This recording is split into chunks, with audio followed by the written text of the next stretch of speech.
Hi everybody, welcome back to my YouTube channel. My name is Elma and you already know this is our space for inspiration. So if you're new to my channel, you're very much welcome. If you're seeing my face for the first time, you're welcome to this space. If you're a returning subscriber, thank you for always coming back to support me. Yeah, see, it's been ages since I ever picked up my camera to record anything. Like, it's more than 2 months and counting, but I've had it in mind to come back and record videos, but a lot of things have happened, which I'm going to be sharing some with you right now, but others I'm going to be sharing with you all as the days go by so that you can understand. But trust me, guys, a lot of things have happened, but we thank God and we give God the glory for everything. Despite everything, we are happy, and I'm happy to be back on YouTube. I've missed this space. Like, this space means a lot to me. Yeah, I've missed filming videos. I missed you all. I miss my subscribers. Yeah, so thank you to all those who have been reaching out to me, asking me how I've been doing. Thank you all. A special shout out to Vera Equa. Thank you, sis. You kept checking to see if I'm okay. Thank you for reaching out to me. Yeah, and a few other people who have been telling me to, like, they miss me on YouTube. But a lot of things have happened, like I said, which I'm going to be sharing with you all. Some of the things that happened.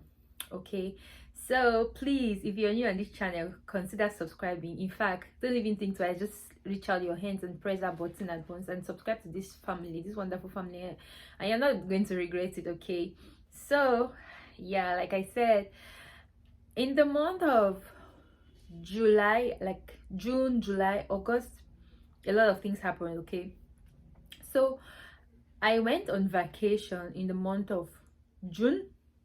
Yeah, like early June. Yeah, so when I went on vacation, I came out with all this enthusiasm in me, like, okay, this is the time for me to focus on my channel and grow this channel. But okay, let me apologize again, because this video is really going to be a bit long.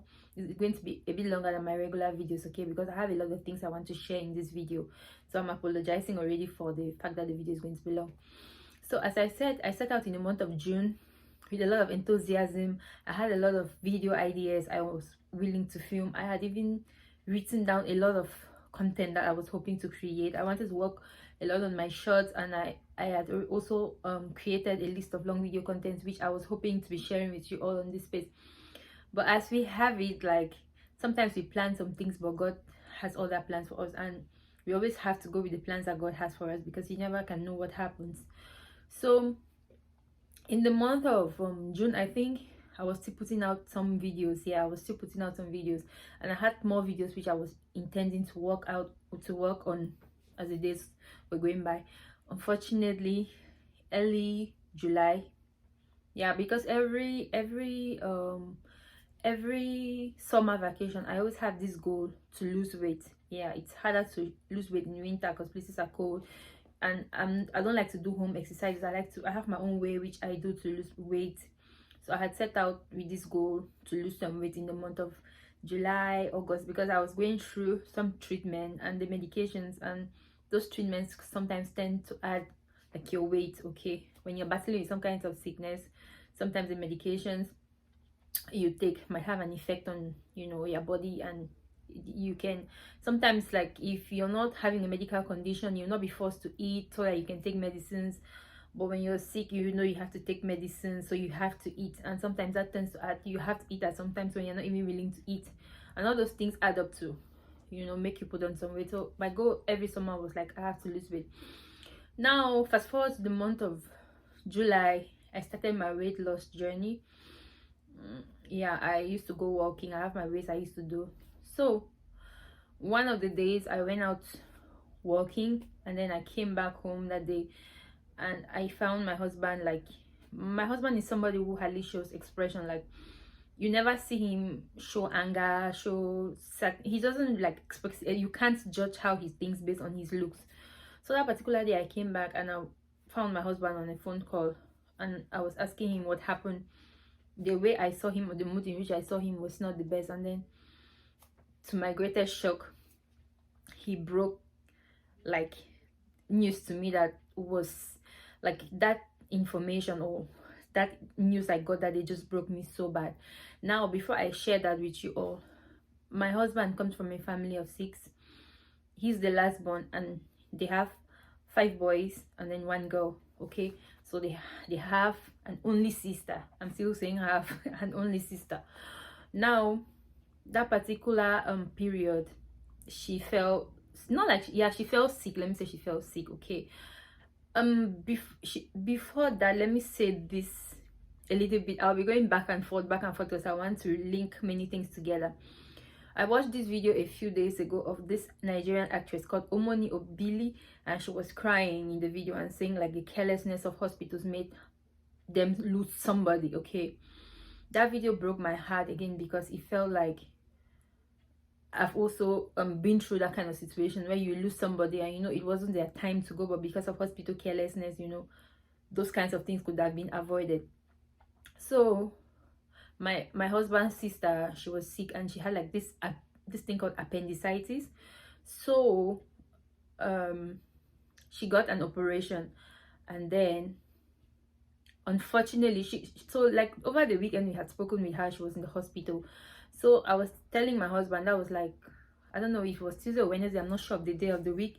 I was telling my husband like, one of these days we need to call again to check on her, to see how she's doing, you know, and how she's recovering after the operation. Just for me to come back home that day, and I found my husband on phone with his brothers and they were talking, and then I'm asking him what is happening. He just like did like wait. I was confused, and then he says to me, because her name was Pamela, and he says Auntie Pam has died. And I got so confused. Like it took me by shock, because like I could not imagine. It was like I was dreaming. It was like I did not know how to react. I froze for some minutes before I burst out crying. Like that day is still very fresh in my mind, and I couldn't just bring myself to get over the whole thing. It was too much. It was too much for me to bear. I could imagine myself going through that pain. Then my husband, his only sister, and we were just crying, and me, I was just crying, and then like struggling to find ways to, you know, console my husband, console myself. My husband is a very strong person. He's even the one that was like telling me to like calm down and consoling me, but the pain was like something I couldn't really bear. Now when you look at the circumstances surrounding her death, like she passed away from like after the operation for the appendicitis. Was the operation got successful, and then after she went home she got some infection and that took her life. Now, like I said, I remember when I was sick or in this Korea, and the precautions they were taking in the hospital to make sure that I don't get any kind of infection was like, they were not joking. Before the nurses or the doctors come into my hospital ward, they sanitize themselves from head to toe. They wear gloves, they wear the hospital attire. Like there is not one, even an iota of death to get to me, because at that time I was in a fragile state of mind, which any little thing could just end my life. So they did every necessary thing to make sure that I did not pick up an infection. I remember the day when my husband left to go home and get some things for us in the hospital, because my husband was with me in the hospital. When my husband left to go and get some things for me, when he came back, they told him that you have gone outside, we don't know what you could have picked up, you can come back, and the least thing, you infect her, and that's all for her. They were not taking precautions. They kept my husband out of the hospital for 24 hours. They made sure he did corona test and made sure he was like checked and sanitized from head to toe before they could even bring him back close to me. That's how much the hospitals were careful to make sure that they follow up the treatment, to make sure that there's nothing like later like complications or infections happening. But fast forward to our own situations in Africa, the carelessness, the way you see, you go to the hospital, the way they treat someone, even come to the hospital, the person is dying at the level like they don't even care. You see the carelessness of our African hospitals, and those things make me to bleed, because like if you see the circumstances under which my sister-in-law passed away, under normal circumstances, if she was in a good hospital or like abroad, that kind of thing will never ever happen to her. So that thing broke me so badly, and it took me a very long time to I haven't actually gotten over it, honestly. It still feels sometimes like I'm dreaming. It still comes to my mind, and I still remember the last conversation I had with her over the weekend. I'm like, oh my god, why didn't I talk with her longer? Why didn't I tell her I love her? All those kind of things. I'm like, oh my god, this is how short life can be. You see how people joke with human lives. It's so painful and it's so heartbreaking. So the whole of that July, I just like lost any enthusiasm to do any video. I felt like I needed time to mourn. I felt like I needed time to give myself needed to give myself time to heal, to get over the pain of her death.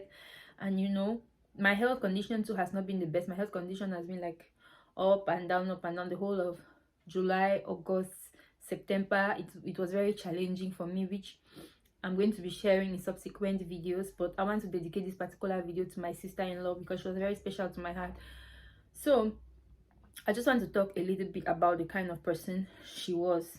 Now, the first time when I met my husband in Cameroon, my husband told me that he has one sister, and his sister's name, her name was Ijang, and coincidentally my name is Ijang. So I was excited to see that, okay, this is somebody I'm with and his only sister is Ijang, and I was looking forward to bonding with her. Yeah, he has many brothers, everyone has their own relationship with they had their own relationship with his sister, but I talk about what I had with her, my own personal relationship with her, and I want to share like some memories which I'll never forget, yeah, with my dealings with her.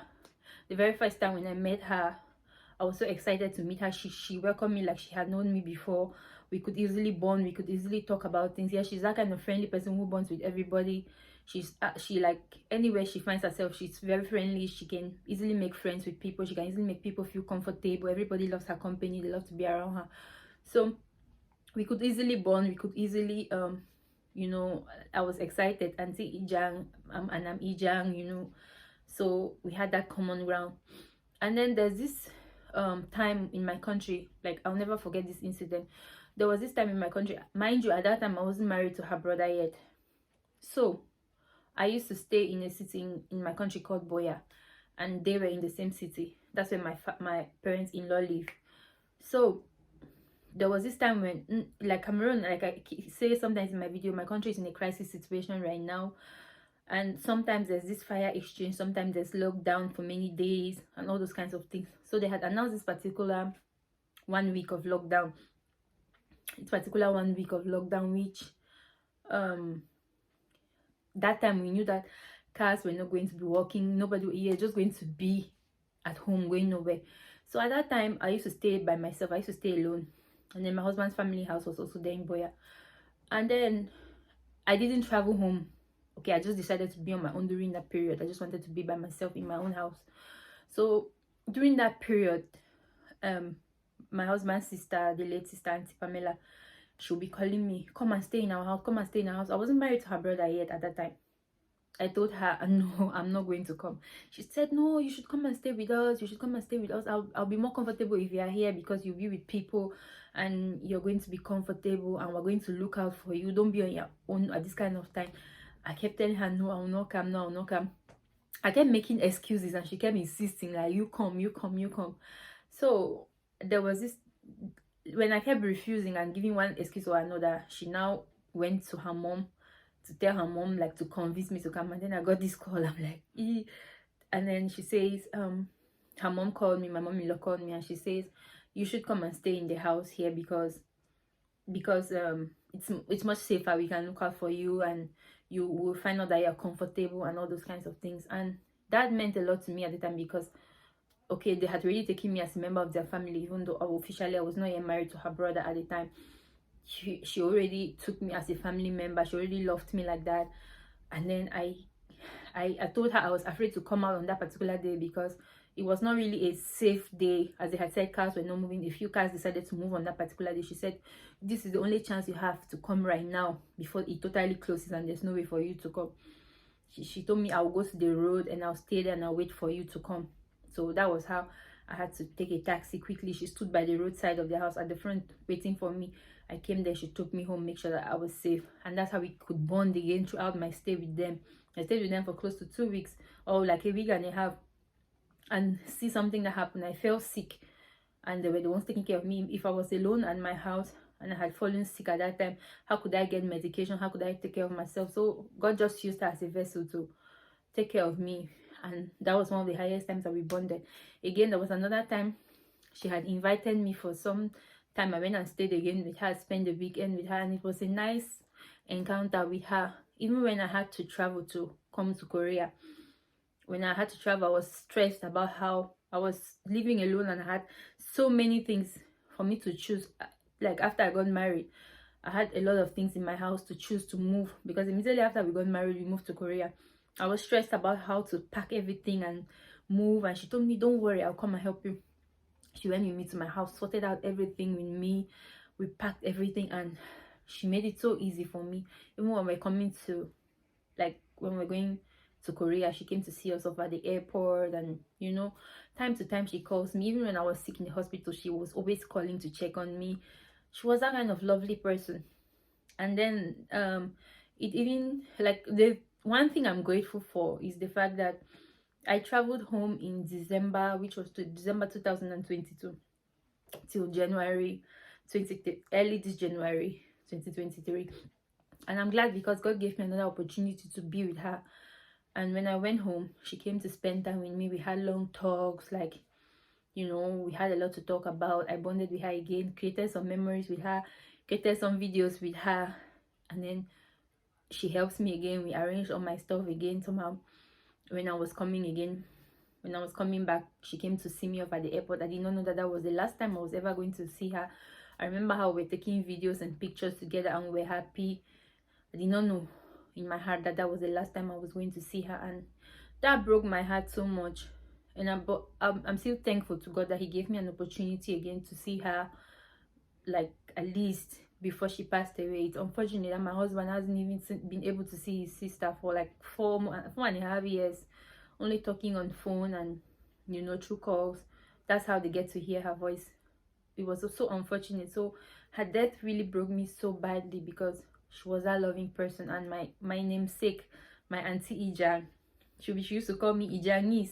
Since she passed away, nobody has ever called me Ijangis, because she's the only person that used to call me like that. It was her name too.